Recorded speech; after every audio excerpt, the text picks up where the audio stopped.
Welcome to bringing Jesus back into focus, because he became very blurry. Around the 4th century, the Emperor Constantine, of course, around 313 AD, he allowed Christians the freedom to no longer be persecuted and murdered and thrown into the lions. But the trade-off was that over the next 50 years, Roman soldiers started to become Christian, and of course the Romans still liked to go to war and kill. So the trade-off was that the corrupt Christian leaders of the way of Jesus, of love and non-violence, they allowed soldiers to go and murder and kill other children of the loving Creator and still be Christians. And that was the destruction and the perversion and distortion of the original teaching of Jesus, that we cannot do that as Christians. We're not allowed to. You can't get into heaven if you do that. So we're pacifist Christian. I'm a pacifist Christian. I belong to that very first 300-year-old, the first 300 years of the church, when they were pacifists. I'm part of that understanding of Jesus, and Buddha had the same understanding. So that was corrupted there, and then more corruptions came in, and then you've got the Jewish Christian religion. So there's two religions in one.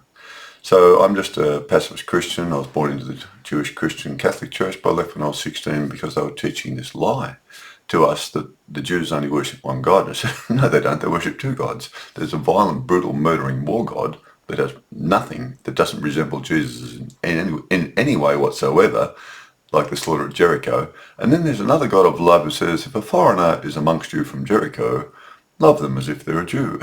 That's a different God. I mean, even I knew that. I mean, by the time I was 16 years old, you know, your age of reason comes in, and you go, that doesn't make any sense. I'm sorry. Why are you teaching that? Why have we got the Jewish religion here anyway? We're a Christian church. So I left, and I went across to study Buddhist teachings with the monks, because Buddha was a pacifist. I knew that. I know Jesus is a pacifist. I know that. I knew that. And Catholics don't have to be pacifists. There aren't many Jewish Christians who aren't pacifists. There's only really, you've got the Quakers, the Assyrian Christians, the Amish in America, some sections of some groups of Jewish Christian churches are pacifists, some are not. But on the whole, they're generally, they can go to war and kill and murder, and they even have Christian priests in the armies blessing the troops in the name of Jesus as they go and kill the enemy. That is satanic. That's a rabbi. It's a Jewish rabbi doing that. That's not a follower of Jesus. No disciple of Jesus would bless the troops to go and murder and kill other children. So it's a real problem. I never bothered about it, of course, until the last few years. After my mother passed on and my sister passed on, I had some free time. So I investigated how all these other Jewish Christian churches were teaching his teachings. I thought maybe some of them are teaching them much better than the Catholic Church. It turns out that the Catholic Church was actually better than a lot of them.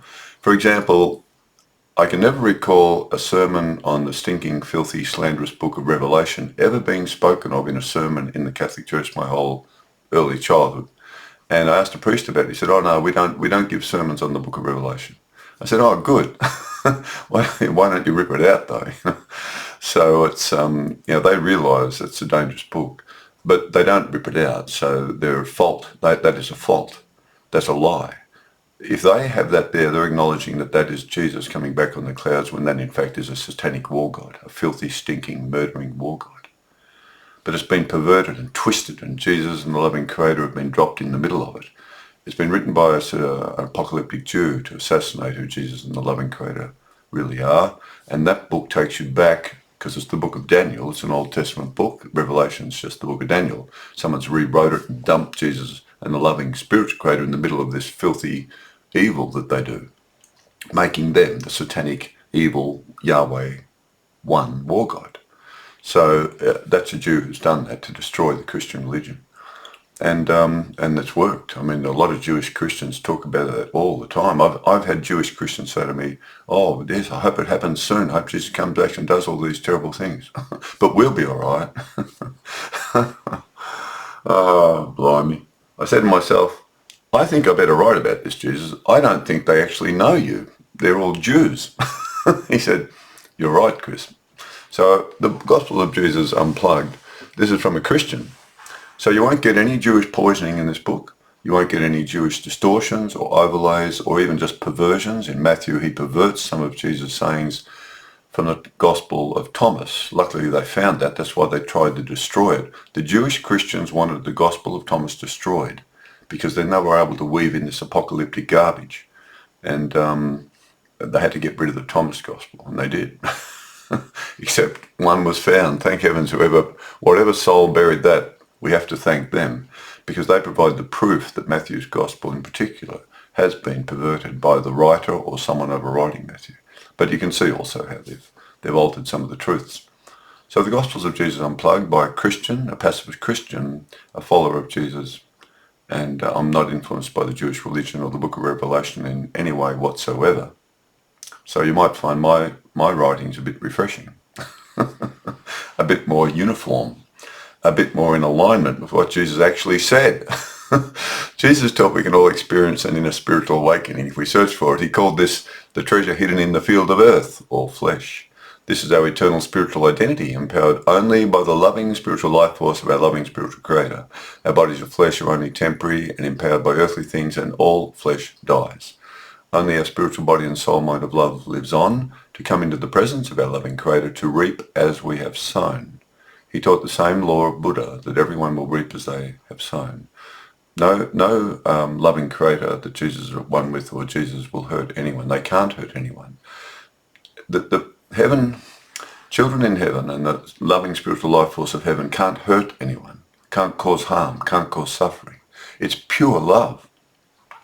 The life force behind the creation of that universe, or the substance, or the energy, whatever term you want to use, it is pure love. And it can't hurt or create anything that hurts anything else. This world's dirt, material, bones, blood, bones, a dualistic two-hemisphere brain mind, love, hate, not in heaven, different body, spiritual body. His teachings and spiritual way of love and non-violence can help awaken us all into a new spiritual life here on earth, leading us to the heavenly spiritual world of love after death.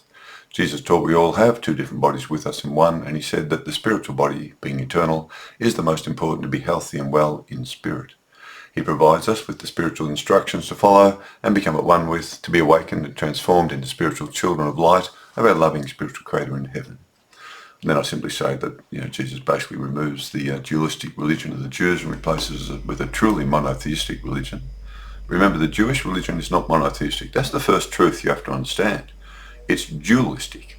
When they say it's monotheistic, they're lying.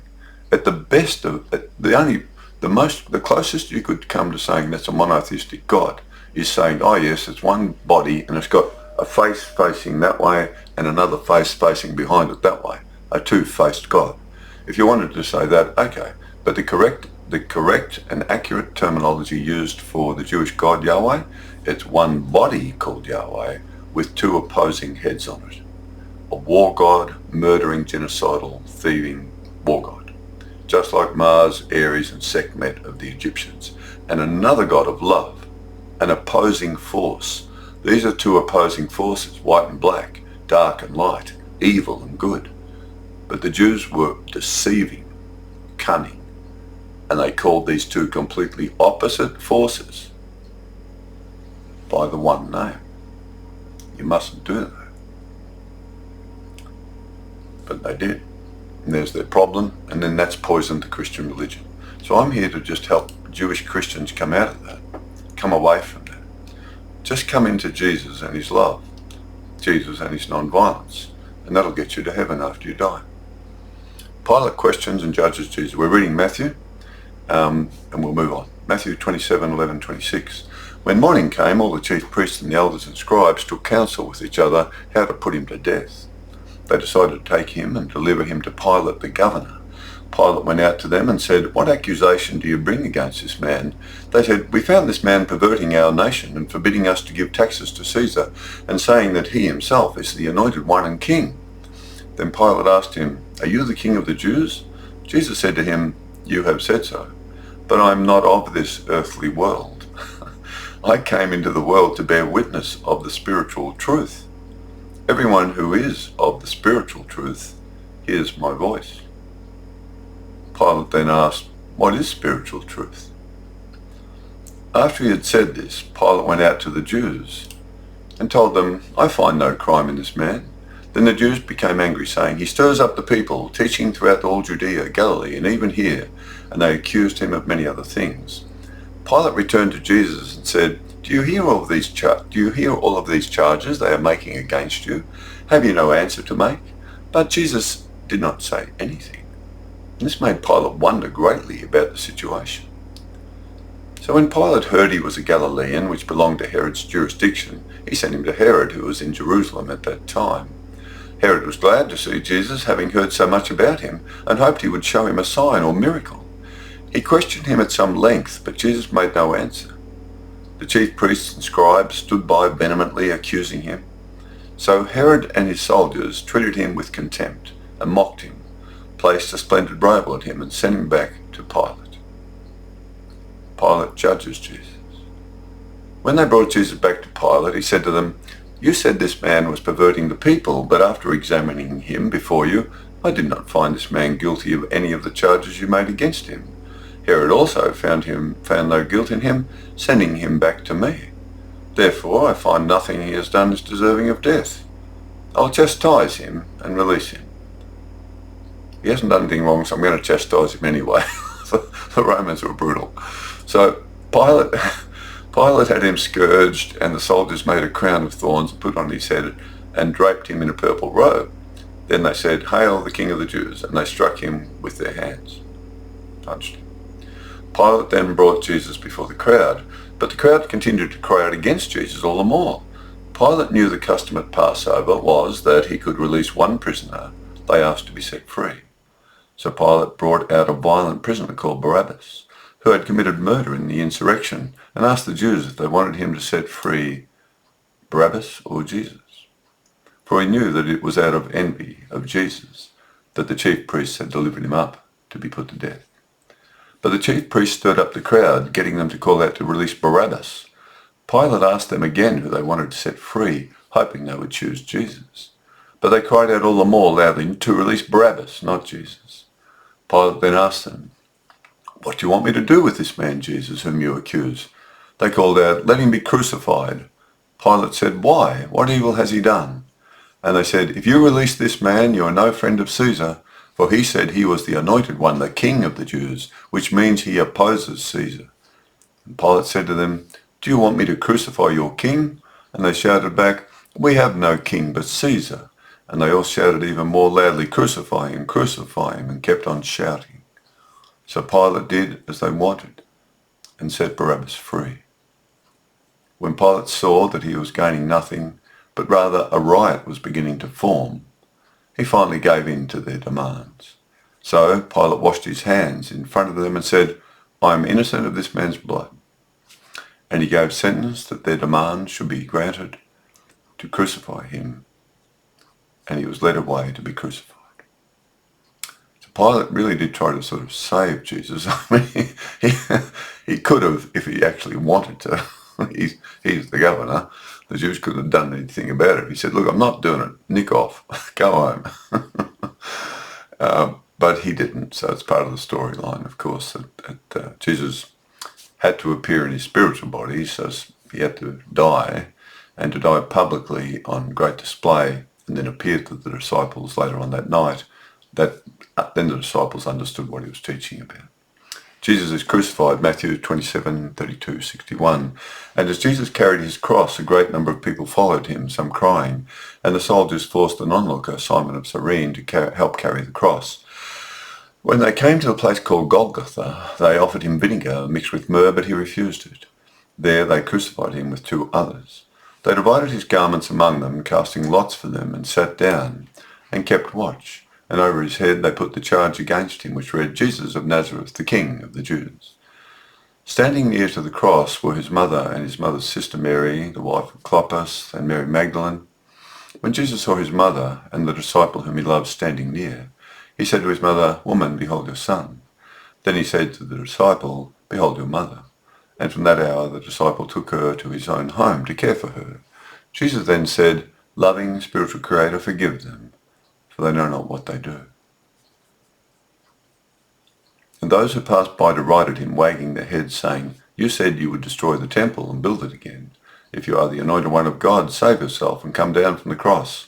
And the chief priests and scribes mocked him, saying, "He saved others, but he cannot save himself. If he comes down from the cross, we will believe in him. He trusted in God, so let God deliver him now, for he said he was the anointed one." One of the criminals crucified beside Jesus complained to him, saying, "Aren't you the anointed one? Save yourself and us." But the other criminal rebuked him, saying, "Do you not fear God, since you are under the same sentence of judgment? For we justly deserve this result for our bad deeds, but this man has done nothing wrong." And he said, "Jesus, please remember me when you come into your spiritual kingdom." And Jesus said to him, "Truly I say to you, today you will be with me in the heavenly spiritual world." And about the 9th hour, Jesus cried out in a loud voice, my God, why have you forsaken me?" After this, Jesus, knowing that his physical body was about to die, said, "I thirst." And one of them standing by took a sponge, dipped it in vinegar, put it on a reed, and held it to his mouth. After Jesus received the vinegar, he cried out, "It is finished. My loving Creator, into your hands I commit my spirit." And having said this, he breathed his last breath. The centurion standing nearby, witnessing the death of Jesus, said, "Truly this was a righteous man." And many of his followers, including the women who had followed him, stood off at a distance and saw these things take place. As it was preparation day for the Sabbath and to prevent the bodies remaining on the cross on the Sabbath, the Jews asked Pilate to break their legs to hasten their death. How generous. So they may be taken down. So the soldiers came and broke the legs of the two criminals beside Jesus. But when they came to Jesus, his body was already dead, so they did not break his legs. But one of the soldiers pierced his side with a spear, and at once blood and water flowed out. Jesus is buried. An evening came. A man named Joseph of Arimathea, a disciple of Jesus in secret, as he was a member of the Jewish council, went to Pilate. He asked Pilate if he could take the body of Jesus for burial, so Pilate ordered it to be given to him. Joseph, with help from Nicodemus, who also listened to Jesus teach, gathered 100 pounds of myrrh and aloes and came to get the body of Jesus from the cross. They took it down, wrapped it in a clean linen shroud with the spices they had brought, and they quickly laid it in Joseph's own tomb that he had recently prepared, as it was nearby, and the day of preparation was ending. Then they rolled a stone against the door and left. Mary Magdalene and Mary, the mother of Joseph, saw where they laid him. Author. The account in Matthew about Pilate placing a Roman guard on the tomb is false and never happened. I haven't put it in because it's false. It was contrived by Matthew to help cover up the truth that Jesus actually rose and appeared to the disciples in his full spiritual body and not his dead body of flesh brought back to life. They had to do this as the Jews were not spiritually advanced enough to understand this spiritual truth that Jesus taught about us all having two different bodies with us right now. One of flesh that dies and is food for the vultures, as Jesus himself said. And one of spirit that lives to be near to our loving spiritual Creator in the heavenly spiritual world, as Jesus himself said. So they had to hide his dead body of flesh so the Jews could not find it and accuse them of lying about seeing Jesus alive and well, because when he appeared in his spiritual body he could speak to them. It was him, but he looked different. He just appears and disappears. He had a spiritual body. That's why. And they had to leave the tomb empty, as if Jesus came back to life in his dead body of flesh, his body of dead flesh, and went to heaven. They had to do it that way, and there was a reason they did it. They could then honestly say they saw Jesus alive and well, which they did. He was in his perfect spiritual body, and he went to the other place.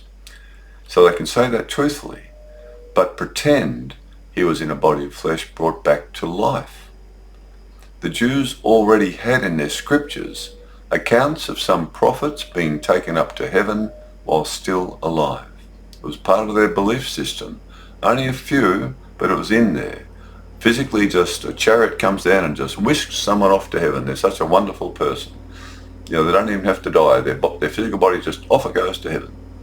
So the Jews, the disciples knew that if they said that, there would be a chance the Jews might accept him. But if they said he was in a spiritual body, all spirits go to Sheol, the underworld, the Jews think, so they wouldn't follow an underworld spirit. That's why they did it.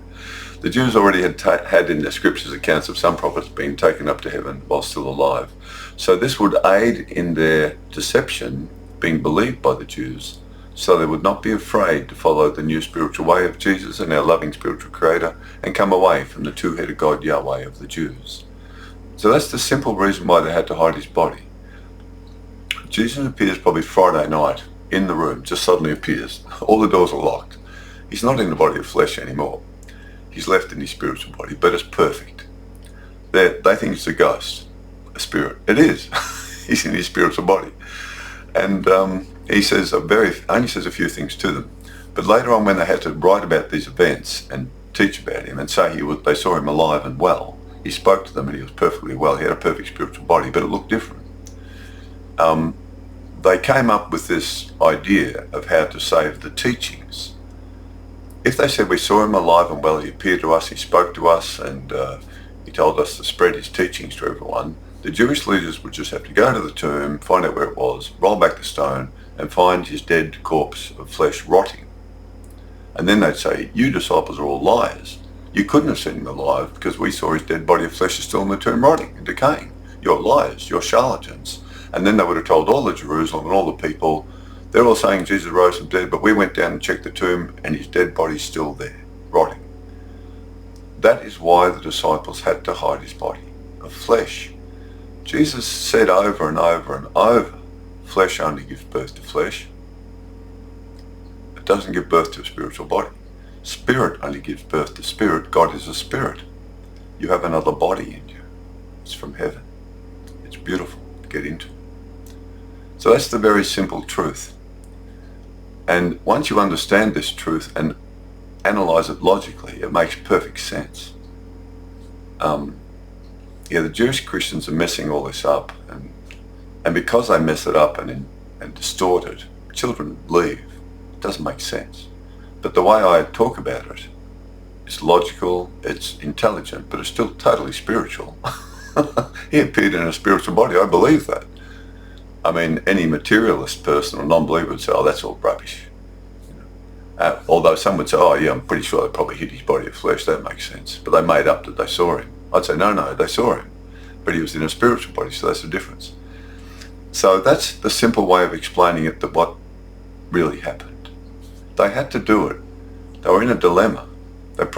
Jesus would have appeared Friday night, and they went to the tomb, and Mary Magdalene would have been with John and Peter. John and Peter probably went with Mary. Anyway, Jesus rises in spirit. We'll move on. Matthew 28, 5, 10. But have a think about what I say and see if it makes sense or makes more logical sense. You've got to have intelligent faith, and yet it's still totally supernatural and spiritual. That's the thing. That's the trick. That's the balance. On the day after the Sabbath, Mary Magdalene came to where they laid Jesus in the tomb and saw that the stone had been rolled away. And when they looked in, the tomb was empty. So she ran back to Simon Peter and the other disciple whom Jesus loved and said to them, they have taken the Master's body out of the tomb, and I do not know where they have taken him. In this version in John, she only goes and tells John and Peter. Peter then went with the other disciple towards the tomb, and the disciple who reached the tomb first looked in and saw the linen cloths lying there, but did not go in. Then Simon Peter came after him and went into the tomb and saw the linen cloths lying there, and the towel which had been over his head, rolled up in a place by itself. Then the other disciple at the entrance also entered in and saw the same thing as Peter. And they had forgotten that Jesus said to them that he will rise in spirit from the dead. And the disciples went back home. They just went back home. Mary stood outside the tomb weeping, and she stooped down and looked in the tomb. She saw two angels in white sitting there where the body of Jesus had lain, one at the head and one at the feet. And they said to her, Woman, why do you weep? Why do you seek the living among the dead? He has risen in spirit and is not here. She said to them, But I do not know where he has been taken and where he now is. After saying this, she turned round and saw Jesus, but did not recognize him. He looked different. He was in his spiritual body. Jesus then said to her, Woman, why are you weeping? Whom do you seek? Mary thought he was the gardener and said to him, "Sir, if you have carried him away, tell me where you have laid him and I'll take him back." See, Jesus in a spiritual body on earth, in the material world, obviously spiritual children from heaven, when they appear to us, their bodies are like human bodies, they look like human forms and even perhaps the characteristics, but Mary didn't recognize him straight away. So there's a difference. It's just a glowing body, I guess, that looks like you used to look on earth or something. Jesus then called her by name, Mary. Then she turned and recognized him. Once he said the word Mary, she knew that was Jesus, because he'd said that to her many times. "Mary, good to see you. Mary, make us a cup of tea." Mary. Then she turned and recognized him and she said, "Teacher." Jesus said to her, "Do not try to hold me, Mary." This is John giving you the absolute clue of the truth that Jesus taught. He's revealing it to everyone who's got ears to hear. "Do not try to hold me, Mary," says John in his Gospel. Jesus says this, "For I am now in the Spirit, and I am at one with our loving spiritual Creator." He's in his spiritual body. You can't hold me anymore with your body of flesh, Mary. I'm only in the spiritual body now. John put that in. Beautiful. He put the clue in. He's put in another powerful clue as well against it, but to cover it up. Beautiful. "But go and tell my followers you have seen me, and I have ascended into spirit with my loving spiritual Creator and your loving spiritual Creator." Mary then went and told the disciples that she had seen the Master alive and all that he had said to her. Author. The Gospels have different accounts about the resurrection sequences and the people involved. The main points that seem consistent and logical with what really happened are that Mary Magdalene found the tomb open on Sunday morning and the dead body of Jesus was missing. She went and only told Peter and John. Jesus appeared to Mary in his spiritual body, not his dead body of flesh brought back to life. We know this fact to be true because John gives us the strongest clue and records that Jesus told Mary she could no longer hold on to him anymore, like she did when he had a body of flesh. The other clues are that they didn't easily recognize him when he appeared to them after death, because he was now only in his spiritual body, which must appear similar but different to us here on earth. And he can now just materialize and disappear at will, like angels, who also have spiritual bodies, just as Jesus said we will all have if we enter the heavenly spiritual world. Correct? The Jews had no understanding of this and would have been frightened to follow a spirit that had left Sheol, a shadowy underworld where they believed all souls went after death, and who was now walking around amongst them. They weren't going to follow that person, that Sheol spirit. So based on the clues, particularly in John's Gospel, we can rightly speculate that Peter and John, with Mary, showing them the way, went to the tomb after Jesus appeared to the disciples briefly in his spiritual body, probably Friday night after the crucifixion. There they rolled back the stone door, unwrapped the bandages, took them off to make certain it was Jesus and the right tomb, and found his dead body was still there. They saw him in his spiritual body, but Peter and John had to go and check. I say it was Peter and John because of the way John's written it, and Mary only goes and tells Peter and John, and Mary would have had to show them where the tomb was. Mary Magdalene was one of his closest confidants. Peter and John were close. I could imagine the three of them orchestrated this, and for a good reason, to protect the teachings. Because the Jews weren't ready to be told we've got two bodies, They weren't up to that stage yet. They still aren't. They then realized the deeper meaning of all the teachings he had given them to help them understand the spiritual truth about our two different bodies and one that we have on earth now. And Jesus literally manifested this at the time of his death by appearing to them briefly in only his spiritual body, now set free from the dead body of flesh, before he went to the heavenly spiritual world in his spiritual body. We come to God in spirit and in truth, not in dead flesh and truth. This separation of our two different bodies is exactly what happens at death, as Jesus himself taught. The dead body of flesh, including his, is just food for the vultures and has no life in it anymore. That is what Jesus said, and he was also referring about his own physical body of flesh as well. But the spiritual body rises from the dead body of flesh to be taken, to be near to our loving spiritual creator in the heavenly spiritual world, if we are awakened spiritual children of love on earth. Because we all reap what we sow. So your spirit may have to undergo cleansing, which is a hellish experience to whatever degree you've created hell on earth. Jesus was an awakened spiritual child of our loving spiritual creator, and before going to heaven, he provided a brief and powerful demonstration for the disciples of being alive and well in his spiritual body while his body of flesh was dead. They then had a very difficult problem. If they said they saw Jesus and he was alive and well and spoke to them, the Jewish leaders would just go to his tomb and find his decaying body of flesh and then accuse the disciples of all being charlatans and liars. This could cause everyone to leave them and the beautiful spiritual way of love and non-violence that Jesus gave us to reach the heavenly spiritual world, and it could have died out and been lost. That's why they did it. They had to save the teachings. The Jews weren't ready to hear the truth. So I believe Peter and John, with Mary's involvement, hid the dead body of Jesus and left the tomb open and empty, so they could say he rose again in his body of flesh, which was not unheard of in the Jewish scriptures. That's how they sort of figured out a way to sort of cover it. This could make Jesus more acceptable to the Jews, and they may be more willing to leave their two-headed God Yahweh and follow his spiritual way of love and non-violence, of our loving spiritual creator, who is only love. This meant they had to invent cover-up stories as red herrings to convince everyone Jesus had a body of flesh that rose from the dead and not a true, living, spiritual body only. So they fabricated different little scenarios, such as Jesus eating some fish, or still having wounds on his body, or even going so far as to have Jesus himself saying he is not a spiritual body, but he has a body of flesh and bones. That's too obvious, that one. But amongst these red herrings, they also left the clues to the spiritual truth, which at those times the Jews were not ready to understand, believe and follow. But now we are ready to see Jesus more clearly, as he intended, and we must remove these Jewish overlays to reveal the simple spiritual truth that Jesus taught. Flesh only gives birth to flesh, and when it's dead, it's finished. Spirit only gives birth to spirit.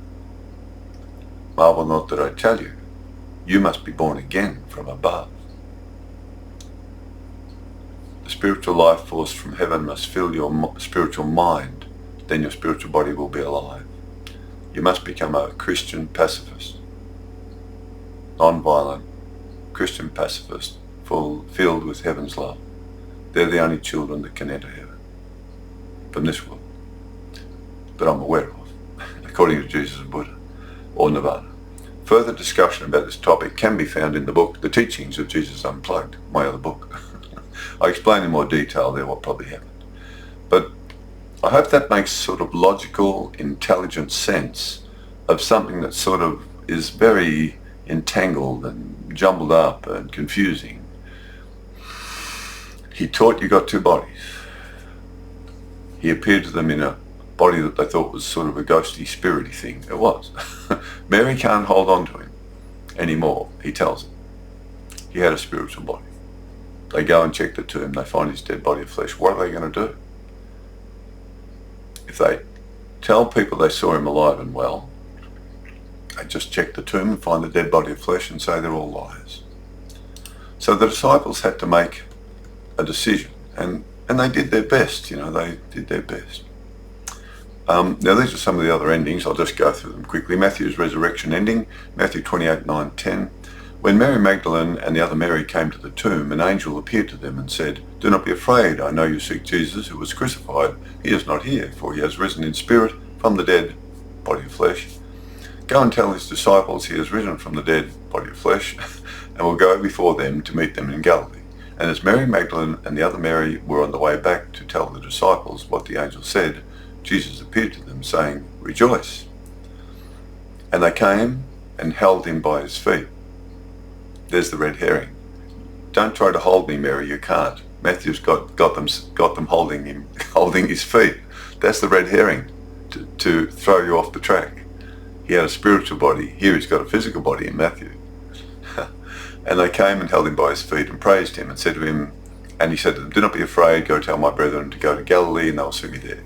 The disciples went to Galilee where they saw Jesus, who told them, "Authority from heaven has been given to me. Go and make disciples of all the nations, teaching them to observe all the things that I taught you, and I'm with you always."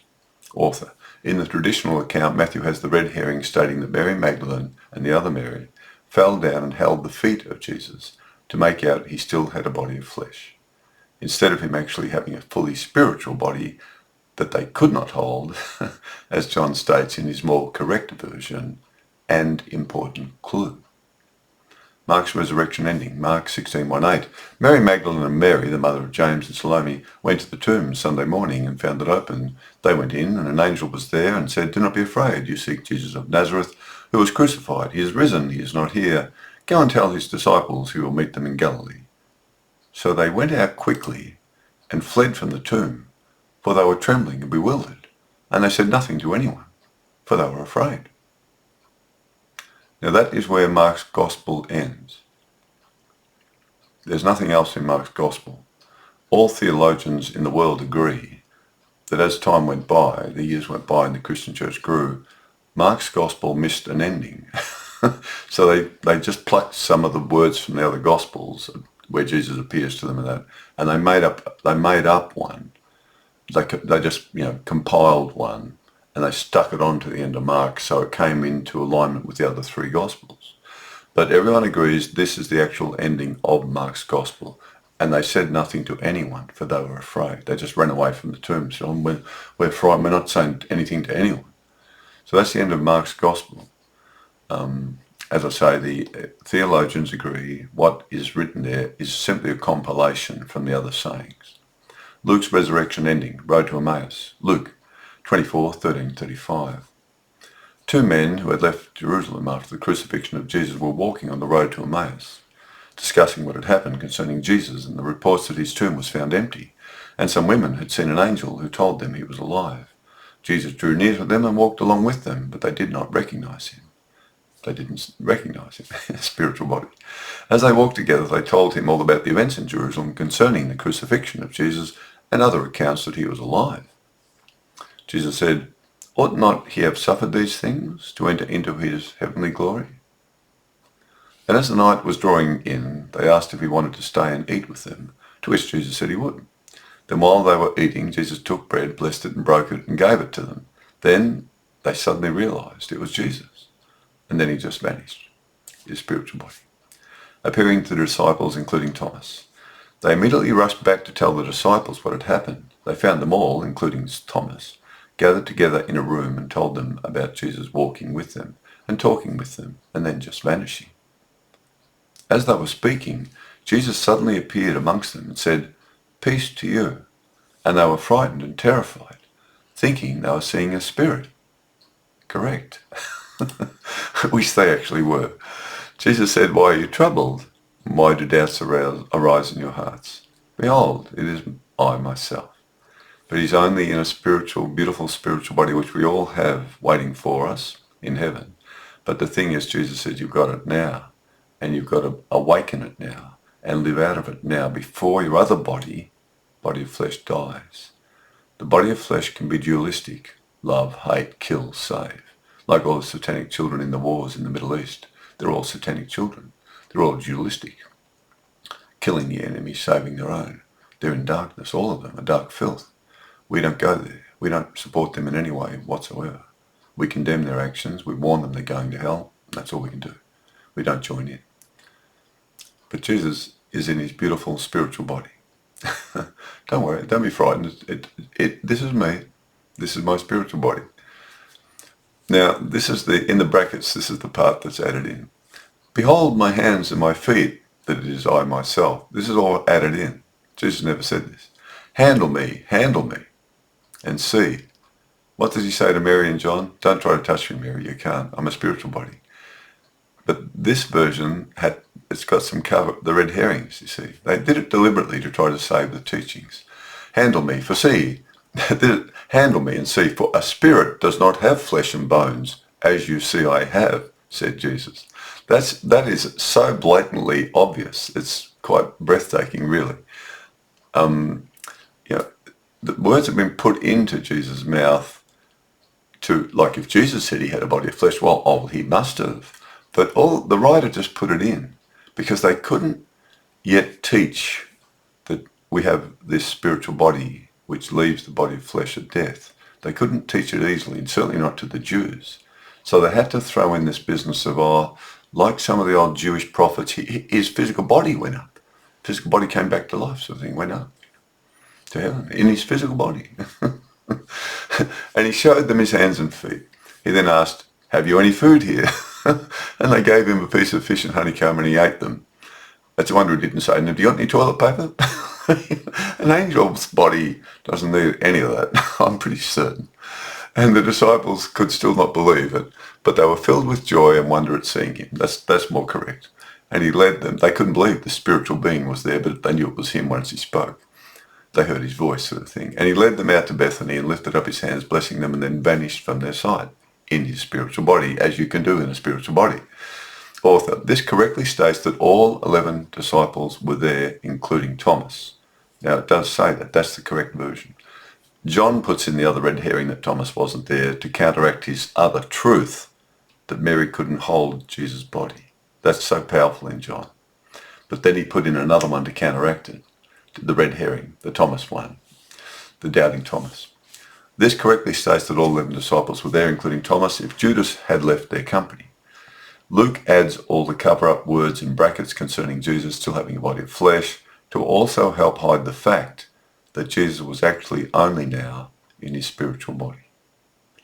John's Gospel puts in the false doubting Thomas incident as a strong red herring to also spread the belief that Jesus rose in his body of flesh, with wounds in it, mind you. I mean, how long do you stay wounded in heaven? It doesn't make any sense. But at that time, it was enough to get through, and also help cover up that he actually rose in a spiritual body. But John also puts in the strong counter-spiritual truth that Mary Magdalene could not hold on to him anymore because he was actually now only in his spiritual body. They planted these clues for those who understood the teachings of Jesus while providing a red herring buffer for those still not familiar with his deeper spiritual teachings in order not to frighten them away. For even in these accounts, we can see that his own disciples were frightened of his spiritual form appearing to them. They weren't ready for this, so they modified things. John's resurrection ending. Appearing to the disciples, John 20:19-29. After Mary Magdalene saw Jesus at the tomb in his spiritual body, he later appeared to the disciples. In the evening, the disciples gathered together in a room with the doors all shut for fear of the Jews. Jesus suddenly appeared among them and said, "Peace be with you." And the disciples were glad when they saw it was Jesus. Jesus again said, "Peace be with you. As our loving spiritual creator in the heavenly spiritual world has sent me, I also now send you." And when he had said this, he breathed on them and said to them, "Receive the loving spiritual life force of our loving creator, the Holy Spirit. If you forgive the sins of someone, they are forgiven by you. If you do not forgive, it still remains for you to forgive them."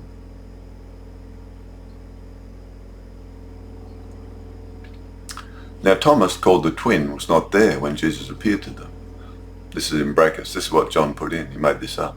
The other disciples told him, "We have seen our master." Thomas said, "Unless I see his hands and the print of the nails, and put my finger into the print of the nails, and put my hand into his side, I will not believe you."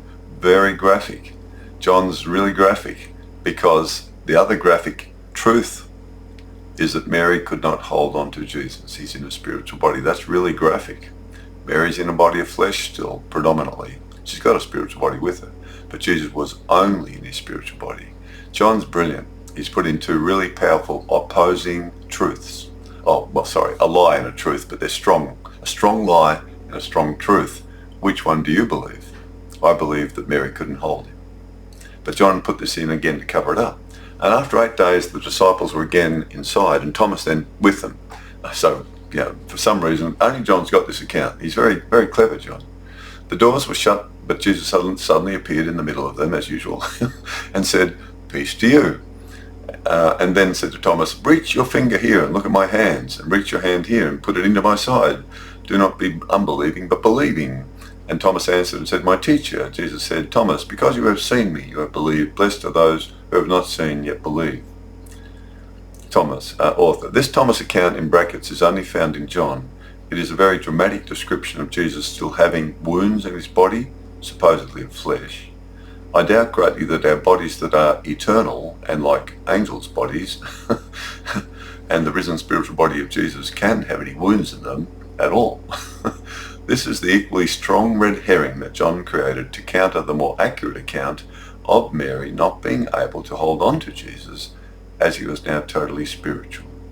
John was clever to put both in, but only those who really listen to and the words of Jesus and understand them will see which one is true and which one is false. I believe John's account that Mary couldn't hold him, because Jesus said all through his teachings, you've got two bodies. Makes sense to me. It's got to be logical. You shouldn't mess it up. The disciples had to do it to hide his body to save the teachings. But what happens is Jewish Christians sort of cling on to that as if it really happened. But that's completely missing the point. You have a spiritual body that rises from your dead body of flesh. Your dead body of flesh doesn't come back to life. You have life in your spiritual body. It's the spirit that gives life. The flesh profits nothing. You can see it in his words. It's all through his words. I've only known his words. I'm not poisoned by the Jewish religion at all, or the book of Revelation whatsoever. It has no influence over me at all in understanding Jesus. That's why I'm different. I didn't know how different I was. I thought everyone sort of knew most of this, but anyway, appearing at Tiberias, John 21, 1-19, Jesus appeared one last time to the disciples at the Sea of Tiberias. Some of the disciples had decided to go fishing together at the Sea of Tiberias. There was Peter, Thomas, called the twin, Nathanael, the sons of Zebedee, and two others. They went out in the boat, but caught nothing all night long. When the morning came, Jesus stood on the shore, but the disciples did not recognize him again. Jesus then called out to them, children, have you caught anything?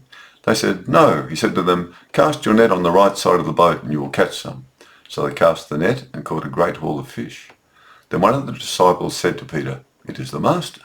When Peter realized it was Jesus, he dived into the water and swam to the shore immediately. The others came in the boat, dragging the net filled with the fish they had caught. When they came ashore, Jesus said, bring some of the fish you caught and have some breakfast. So they made a fire of coals and laid some of the fish on it and some bread.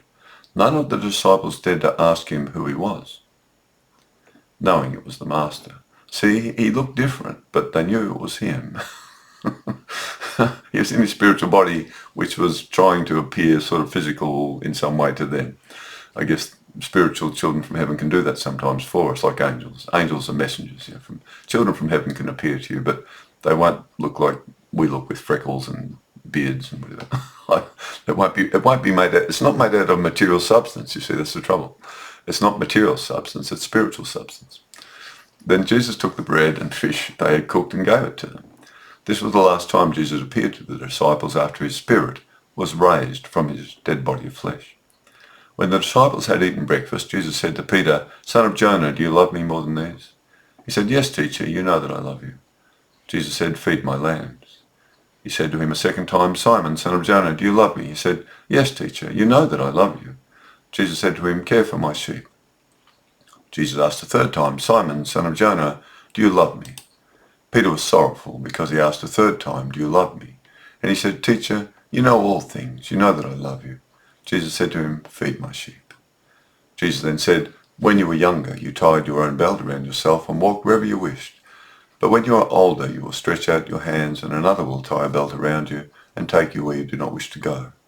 Jesus spoke this predicting Peter's death. He then said to him, follow me. There's a little tail end there where they're walking along, but I've left it at that point there because they really are the most important instructions of all from Jesus. Follow me. Follow my way to heaven. Follow my words, become transformed by them. Awaken your spiritual body now while you're in a violent earth world with satanic children who've become satanic, murdering, killing, Bobby. But there are children of love here too. Follow me. Get your spirit ready to leave your body of flesh when it dies and follow me to heaven. Because I've gone there in my spiritual body because it became filled with the loving life force from above, heaven. And I knew I wouldn't die. I knew I had another place to go to where everyone there is literally in love. Author, again, the disciples do not easily recognize Jesus now that he is in his spiritual body only. This beautiful dialogue between Peter and Jesus is so full of love and forgiveness that it sets a wonderful example for us all to forgive others who let us down and always welcome them back in love. It is worth noting that the very last words of Jesus recorded in the Gospels here in John are, follow me, not I'll be back. Like Arnold Schwarzenegger in Terminator. As I say, there's a little bit of dialogue that follows this where they're just walking along the beach and Peter asks about John. But follow me are the sort of the main last, that's the last instruction Jesus gives to everyone. Follow me to heaven, not I'm coming back. We have to go to where he is. He explains how we get there by transforming ourselves into primarily a spiritual child of love and non-violence while we're here in a violent world. There's the challenge. But if enough of us do it, all the armies and navies and air forces in the world will collapse and war will cease. It's the soldiers of the world that are the problem. There's always corrupt leaders. We must all follow Jesus to the heavenly spiritual world by being spiritually awakened and transformed by the words he gave us and live out of the spiritual way of love and non-violence now while here on earth. Then we are on the straight and narrow way that leads our spirits to heaven after passing through our death experience here on earth. Our loving spiritual creator is only love. We must become spiritual children of only love on earth. So my understanding of Jesus and the resurrection, as you can see if you've listened to this at all, because I'm a Christian, it's much easier for me to see what probably happened. Jewish Christians are just so totally brainwashed from birth that they've got very little hope of getting out of the duality of the Jewish religion, worshipping the two-headed God Yahweh. Everyone's bodies are going to rise up at the apocalypse out of the dirt or something. Jesus is coming back to be the catalyst and instigate the apocalypse and suffering and wars. It's a real Jewish poisoning. And that's all you can call it. It's a Jewish poisoning of the Christian way of love and non-violence that Jesus originally taught. And it needs to be gotten rid of. The Jews can have that in their synagogues. They can have two gods if they want and call them by one name. That's their problem. I wish a few rabbis would start another Jewish church where they only worship the Yahweh of love and call it the Jewish new Yahweh God, something like Yahweh too, and only follow the words of the loving Yahweh and just rip out all the other references to the Jewish war god, which is it's a war god. It's Sekhmet. It's the Egyptian Sekhmet war god. They just call it Yahweh. It's the same thing. So there you go. So because I'm a Christian, this all makes sense when the way I describe it. It flows through all his words, and therefore his death must match his words. Two are in a single bed. One is sent forth, redundant, dismissed, of no use anymore. One is taken, to be near to. Where are they taken? Go the disciples. The Jewish Christians cut out the answers, one of the answers. There's only one answer. The dead body of flesh will be where the vultures gather. The body of flesh is just nothing but vulture food after it's finished. No life in it. Finished. The life has gone out of it. Why? Because your spiritual body is left. That's your real life. And it goes to be near to the spiritual world because that's where it's formed from. But the problem you've got is you've got to cross the river, the ever-flowing river of reaping what you sow, between this world and that world. It's a different dimension. Children who are from this world who die and have a beautiful spiritual body of love and light and caring, the whole spiritual body's been alive their whole life, or even later in their life they've come good and they're very spiritual. And there's no sin in them. They don't sin, they don't hurt people anymore. If they did, they've stopped, they've repented. They've corrected their ways, they're ready. They only love now. They only love now. They might be 60 years old, 50, 70, 80. They've done it all their life, since they were 12 years old, since they were 5 years old. The timing's not so much the thing, it's the matter of they've become at one with love and non-violence while they're here and committed, and they're not going back into duality ever again. Or when they come to the edge of the river, when their body of flesh drops dead on the earth, they got to cross the river. They walk across. Just as Jesus walked on the water in his spiritual body. Do you get it? He had no sin. Now, those who come to the edge of that river, Benjamin Netanyahu, the entire Israeli army, the Hamas leaders and their army, Putin and his Russian army, Iranian army, Ukraine army, when they all come to the edge of that river after they die, if they haven't repented, they go to step into that water and 80,000 millstones are around their necks, tens of thousands, hundreds of millstones are around their necks. Down they go. No hope of getting across. Their spiritual body is so weak and tiny, it couldn't even get across anyway, let alone these massive, dark, filthy, stinking murders they've committed. And they're going to get into heaven? So, sorry. Sorry. Not allowed. You've prevented yourself from coming into heaven. Then they have to suffer. They'll be so frightened. The fear they will encounter once that happens is beyond anything on earth. That's all I can tell you, really. They'll have, you might say, mental torments of what they've done that are so severe that they'd want to kill themselves, but they can't, because their body of flesh has already died. It's their spiritual mind that will be tortured by what they did to other children when they had a body of flesh. We can only warn them. And don't join in and don't support any armies anywhere in the world. I don't. Okay. Well, that's a bit of a longer one, that one, but I wanted to put it all together into the one sort of video because it flows, the death and resurrection sort of thing. If you want to run it again, try to remember it has to match Jesus' teachings. His resurrection has to have at least some matching to what he was teaching about. And when you realise that these other things are red herrings that have been put in, and the apocalypse is a total red herring by an apocalyptic Jew to destroy who Jesus was, once you remove the apocalypse to start with, and anywhere where it says apocalypse and Jesus said, I'm coming back in the clouds, the angels are going to throw people into hell, that's been overwritten. Jesus never said any of that whatsoever, not one word. Matthew's the worst, or someone's overwritten Matthew and it's spilled into the other Gospels. Some apocalyptic Jews done that, to deliberately destroy the loving pacifist creator of Jesus and Jesus. That's why it's been put in there, to destroy the Christian religion. Pervert it, anyway. But the thing is, Jewish Christians have Jesus there, right?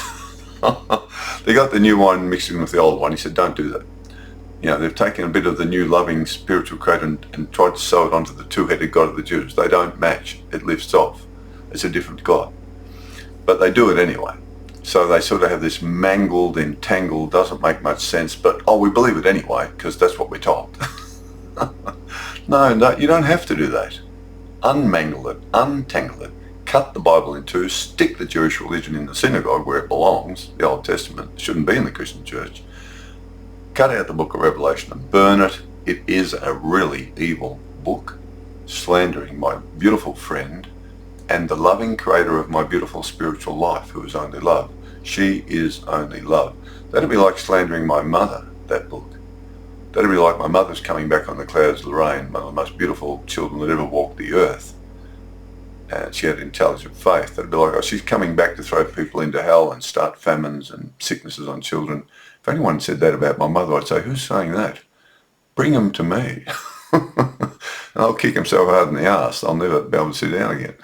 So that's why I kicked the book of Revelation in the rubbish bin and in the arse. And I say quite clearly on YouTube, that is a satanic evil book. Get it out of the New Testament. Get it away from Jesus. It is filthy. You're being brainwashed by the Jewish Christians believing that. They're brainwashing you. They want you to worship the two-headed God of the Jews. They shouldn't do that.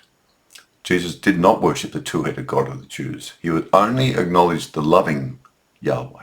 Love your neighbour as yourself. That's the only one he acknowledged. He would not acknowledge the brutal killer at Jericho, the murderer, the thief, the genocidal maniac, Satan, that the Jews worship, the war god. So that's my job anyway. But luckily no one listens to my videos. No, not luckily. I wish someone would listen to them. There you go. But if you think I'm really, really wrong, then email me at jcinfocus@gmail.com and tell me you're really wrong. Jesus is going to come back and kill everyone. But just explain to me how that matches his teachings. Or email me and say, wow, I've never heard anyone say that. I get what you're saying. You're a pacifist Christian. Jesus obviously was a pacifist Christian. You're right. He never hurt anyone. He said to Philip, if you see me, you see God. So therefore God must be pacifist, love, non-violence. You're right. Oh, they've been confusing us. I say, that's right. I'm here to unconfuse you. I'm here to remove the old wine from the new wine. It's been a bit of a task, but if you just look at this yourself and study this yourself and think for yourself, logically and intelligently, you'll see this will come through to you. It's not just my opinion. This is Jesus' words matching what probably happened at the resurrection after you look at his words. But you've got to remove the Jewish lies and overlays and poisons that have been put in on top of you to cover up the truth. Anyway, he and Buddha were great teachers. They both said, don't hurt anyone, because we don't. So if they don't hurt anyone, we can't either, if you want to get to heaven. Love your way to heaven or hate your way to hell, it is your choice. There's no one really to blame. But we need as many children now to bring love from heaven to earth, particularly in this satanic time where Satan's really, wow, the satanic consciousness of all these poisoned children, murdering and killing is spreading. And we have to put a stop to that by condemning all armies of the world, having pacifist anti-war marches, having nothing to do with the military anywhere in the world, and have young children commit to being spiritually peace and love, non-violence. It'd be nice if children believed in a spiritual world again. Many children don't nowadays because of the cult of the materialists, dominating. I believe in heaven. Hope I see you there.